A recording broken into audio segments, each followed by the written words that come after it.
Well, good afternoon, everyone.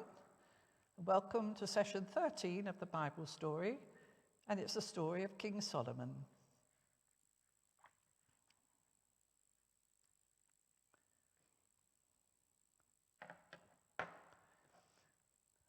Good afternoon to all of you here, and to all of you who are watching elsewhere. Well, Zadok the priest and Nathan the prophet anointed Solomon king. But it was George Frederick Handel who continued the wording with, "And all the people rejoiced and sang, 'God save the King, and may the King live forever.'" And it's still ringing in my ears. It was wonderful just before Easter to hear it sung in St. George's Chapel at Windsor. But originally, according to the biblical book of 1 Kings, the anointing of Solomon took place almost privately, and before King David had died. And this was a successful outcome of the palace coup d'etat led by Nathan and Queen Bathsheba. When David eventually died, and the news became known, it was the people of Jerusalem who rejoiced more than any others. Remember that Solomon was the son of King David and Bathsheba, a woman of Jerusalem. They had one of their own on their throne again, and that enhanced their rejoicing. They had also succeeded in gaining the advantage over the people's popular choice of David's son Adonijah. There was then almost inevitably a bloodbath,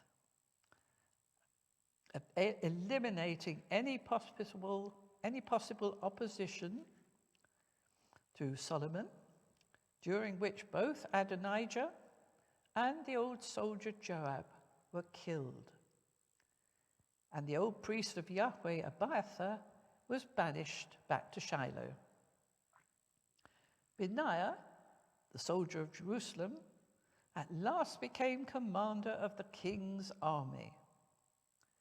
And Zadok, the priest of Jerusalem, was established as the priest in charge of the Ark of the Covenant, which was now in Jerusalem. King Solomon's inheritance was the most fortunate imaginable. He inherited an empire stretching from Egypt to the border of Anatolia and the Hittite Empire, and eastwards to the banks of the river Euphrates. And it was a nation state that was at peace with itself. Solomon's treasury was full, and he was not in need. The people of Israelite origins were content too, not only because King David had transformed them into a nation state with a ready-made, efficient, and well-organized capital city. Remember his spectacular conquest of Jerusalem? But also because their God, Yahweh, had been established as the God of Jerusalem, and his symbol, the Ark of the Covenant, installed within its walls, thus displacing the former Canaanite deity, who was obviously less powerful. And what the Jerusalemites may have felt about this in the privacy of their homes will concern us soon, but not quite yet. King Solomon's long reign of 40 years got off to a flying start. He was offered the choice of a gift from Yahweh, and chose the gift of wisdom, even though there's only one story recorded of his wisdom in a verdict of a court of law. Wisdom has other connotations, however. We must pause for a while we consider this, because it features in so much of the later biblical literature. It came to mean much more, as I've said, even the good verdicts in courts of law. But originally, it encapsulated the folk wisdom taught by all parents to their children on how to avoid the dangers of life. For example, do not touch the fire or you will get burnt. And often this was expressed by witty, memorable sayings which we call proverbs.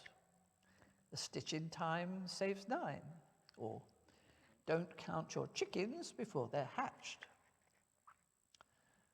It developed into what we would call secular academic education, taught in schools alongside religious education. It had its funny riddles. Why did the chicken cross the road?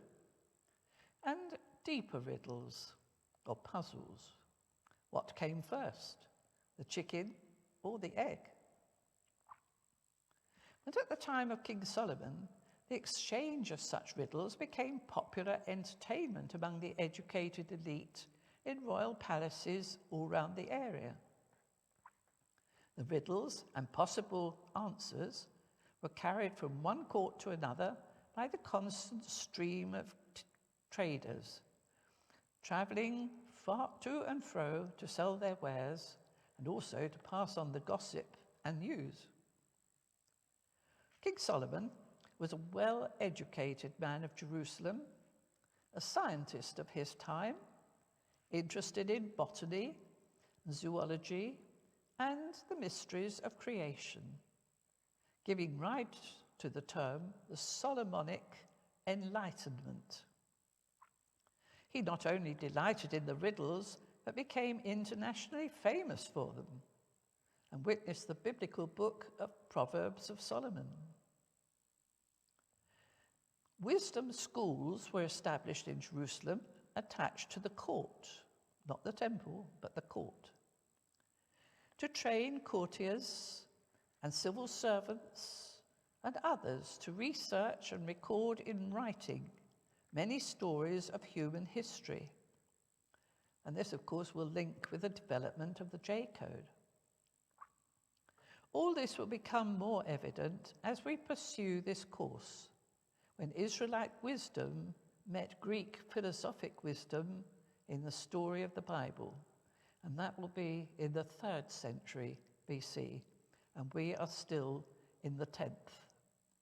But back to our story of Solomon. Solomon was rich, and he was recognized on the international scene when he negotiated a marriage with a princess of Egypt. And with great pomp, she was welcomed to Jerusalem with many of her Egyptian servants. It was not long before other nations were taking note of this great flourishing state of Israel, which was to the Israelites the fulfillment of Yahweh's promise of old to their ancestor Abraham.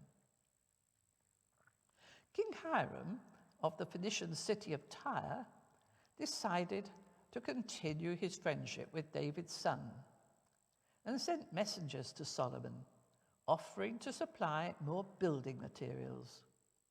Solomon was delighted and asked for everything that would enable the building of a suitable temple for Yahweh, in return for paying all the wages of those so employed and an annual supply of corn and oil for the next 20 years to the people of Tyre. Did Hiram take advantage over this new young king, I wonder? But so began an extensive and very expensive building program that transformed Jerusalem. The magnificent and expensive trees were transported to the sea from Lebanon, tied together into rafts and floated down the coast, then carted to the building sites. Let's have a look. Sorry. We have a map here, and on the coast to the north, you can see the strip that doesn't belong to the Empire of Solomon. And it was along that strip that the Phoenician peoples had their trading posts, and King Hiram was one of them, centered on the city of Tyre.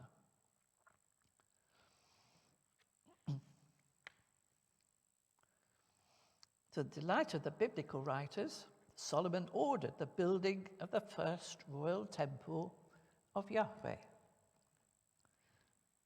Now, this was built on the original threshing floor that David had bought. In this map, the city of Jerusalem is at the far left, on what was the crag of the city that was almost impregnable. But the threshing floor was down the valley in between and up the next mountain, which was believed to be Mount Moriah. The threshing floor was at the top. So the first builders of the new temple had to fill in the valley. So there's a lot of work to be done before it could start. And the threshing floor itself was enlarged and built up again with very strong foundations. But in the end, people could move from the city of David, right down on the left-hand side, through the filled-in valleys to the Temple Mount. And if you go there today, I mean, it's just a long street that takes you from one end to the other. Well, the first royal temple was going to be built. The later Deuteronomic writers eulogized Solomon for this in 1 Kings chapters 6, 7, and 8. But the original had been rather different. No temples to Yahweh had ever been built before, so there was no established pattern to follow. And from the description given, the finished building resembled a typical Canaanite temple, built by the architects and builders from Tyre. It had a ground plan similar to many found in that part of the world, for example, that found at Hazor in Egypt, where visitors today can wander through and visit almost a similar temple to that of Solomon. It has a long, narrow central building. Let's look at the next pictures. Up at the top, you see the artist's impression of what it might have looked like, with this long central building with storerooms each side. It had a big porch dividing it from the central area, and at the far end, a very small room known as the Holy of Holies, into which the Ark of the Covenant was put, supported by golden carved winged cherubim and seraphim. Look at that map again. You can see the ground plan. The second drawing is from the sideway, which you can see the pillars outside and the porch to the right, the central hall, and the Holy of Holies at the far end. And the drawing at the bottom is as if you were looking at it from above. Porchway to the right, central hall, and the Holy of Holies at the far end, surrounded by storerooms. Well, into the Holy of Holies, the Ark of the Covenant was placed. Remember that wooden box on its poles for carrying? But now the people of Jerusalem embraced it with winged cherubim and seraphim. We wonder who they were. Most people think they were demoted gods that were put there in honor to serve Yahweh himself.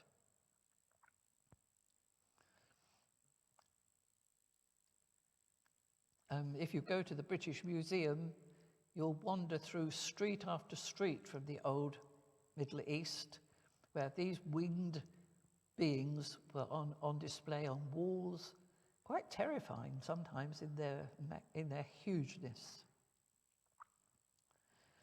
But still, however, Yahweh remained invisible. Outside the building, below a flight of steps, as you can see in the next picture, below that flight of steps was the main altar for sacrifices, which was always in the open air. And next to it was a huge bronze bowl full of water.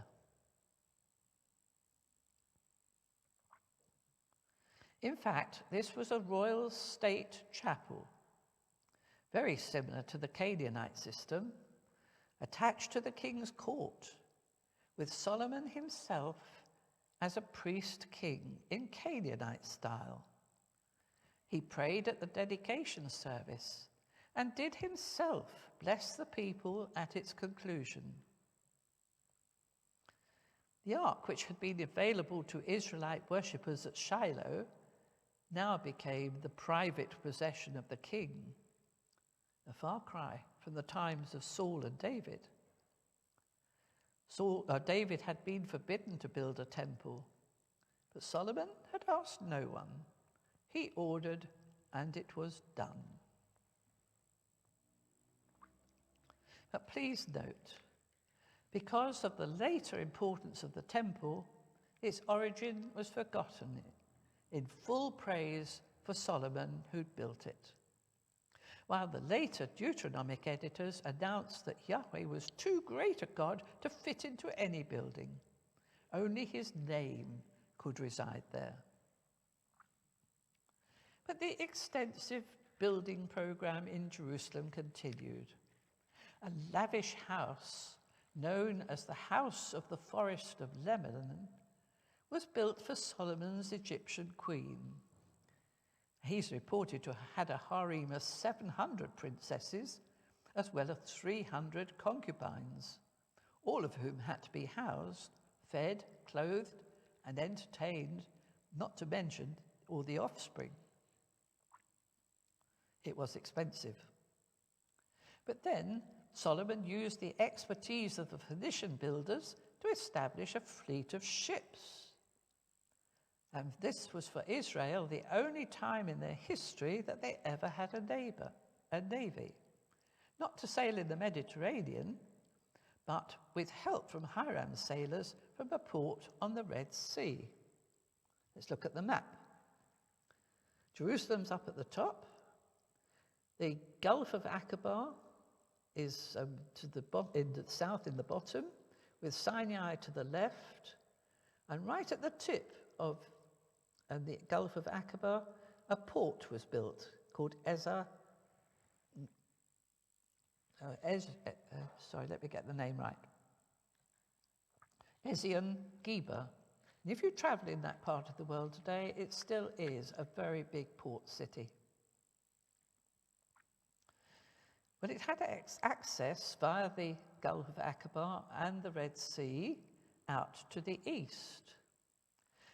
And this navy, built by Hiram for Solomon, used to take journeys lasting 3 years, eventually returning from Ophir, which we think is India, with exotic cargoes, including ivory and peacocks. And much more gold was also acquired for Solomon. Here you can see the sort of ships they would have had, with sail and slaves to row. They would have gone, by sail when possible, but 3 years it took before they came back with all their treasures. He also made much money from horse trading,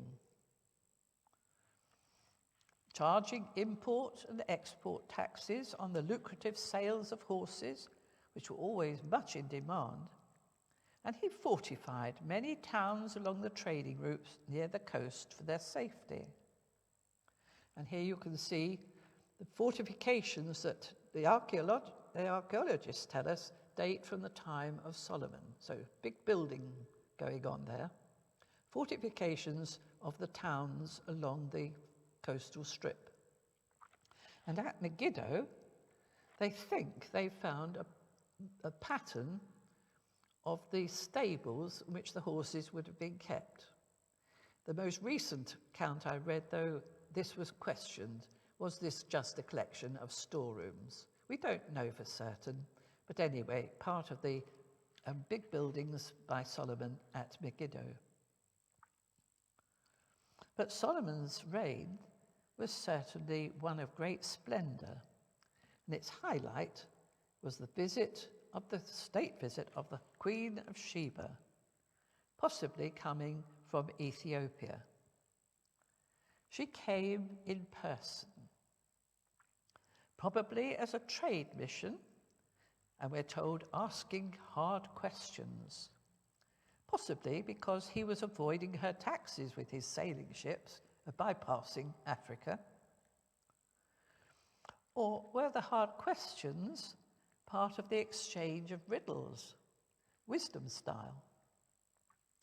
She certainly was entertained lavishly in Jerusalem.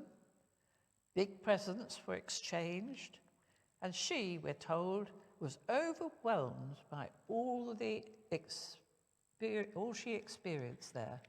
And I quote, of his wisdom, the food on his table, the seating of his officials, and the attendance of his servants, their clothing, his valets, and the offerings he made in the temple, and there was no more spirit left in her. A cryptic comment is made, and I quote, that Solomon gave her every desire that she expressed. And the question is, was it sexual? Certainly the royal kings and emperors of Ethiopia, even to the last one, Haile Selassie, in the 20th century, always claimed their descent came from King Solomon. Well, all this splendor was costly and ongoing. At first, all was well. But as time went by, cracks began to develop and fester. First of all, Benaiah was not the soldier that old Joab had been. His army was all that could be desired for splendor, with flags, processions, and grand uniforms, etc., for grand state occasions. But gradually, as in the far-flung territories, there was revolt, and they, like Damascus in the north, Edom in the south, the people began to fight for their independence. And Benaiah's army proved inadequate to meet their challenge, and they lost time and time again. Each failure, of course, reduced the incoming tribute for Solomon's treasury, until the eventual result began to be obvious, that Solomon was facing the threat of bankruptcy. Even King Hiram complained that he'd not received his contracted payments and claimed the towns of Galilee for himself. But secondly, the provisioning of all the food and other necessities for the court became a very heavy burden. It had been established that a tradition that each of 12 areas in the kingdom would supply all the needs of the court for 1 month in each year. But this became a greater burden to the needs as the needs increased more and more, and even this was compounded by the third issue. Because thirdly, Solomon's extensive building program had demanded a very large number of builders, not to mention quarrymen to fill in those valleys outside Jerusalem. And these workers were raised by this dreaded system of forced labor, by which the people were summoned to work for the king for 1 month in every 3. Solomon's kingdom had become a police state. This demand alone made havoc with the demands of farmers, struggling to supply food for the royal household, and even for themselves. Because if the workmen were away during the planting season or at harvest time, the farmers were in great difficulty. Well, if Solomon was aware of all this, he didn't seem to care, being the autocratic monarch he had become. It was the original Israelites who were suffering most, not the citizens of Jerusalem. Inevitably, as this long reign continued, it was the Israelites who felt hard done by and began to be restless. At last, a leader emerged. It was Jeroboam, son of Nebat, from the northern tribe of Ephraim. He'd been in the king's service and risen to great heights. He was, in fact, in charge of the forced labor program. But he knew at first hand what cost this was to the country folk. Thoughts of rebellion came to him in the person of Ahijah, a prophet of Yahweh from Shiloh. He met Jerusalem going along a road in the middle of nowhere and acted out his prophecy for Jeroboam. He took a coat and tore it into 12 pieces. He told Jeroboam that Yahweh was going to tear the tribes away from Solomon, who would keep only the tribe of Judah with Jerusalem for himself. He gave a religious reason, because, said Yahweh, Solomon had worshipped many other gods as well as himself. And this was true, because all his foreign wives were allowed to worship their own gods in Jerusalem, and he'd been involved with them too. But Ahijah, knowing how difficult this would be, told Jeroboam that the prophecy would be realized after Solomon's death. We do not know how Solomon became aware of Jeroboam as a troublemaker, as we are told merely that Solomon sought to kill him. Jeroboam fled to Egypt, where he stayed until Solomon had died. But after a long reign of 40 years, during which the kingdom of David had created reached the unimaginable heights of splendor, it began to decline from within. It continued, held together by force in a police state, but when Solomon died, as he eventually did, changes would be inevitable. Solomon's legacy to Yahweh's people was the establishment of the temple in Jerusalem. It remained the central feature of the Yahweh religion, with all the priestly trappings in support of it. It was a temple of splendor for the next 1,000 years, and its memory lives on even today in the hearts of all Jews. Solomon's son, Rehoboam, succeeded to the throne, but it would not be long before he would have a very big decision to make. Well, more next time, in 2 weeks' time, on Sunday, the 15th of May. And I hope to see you there, in person or online next time. Thank you for coming. Thank you for watching, and goodbye.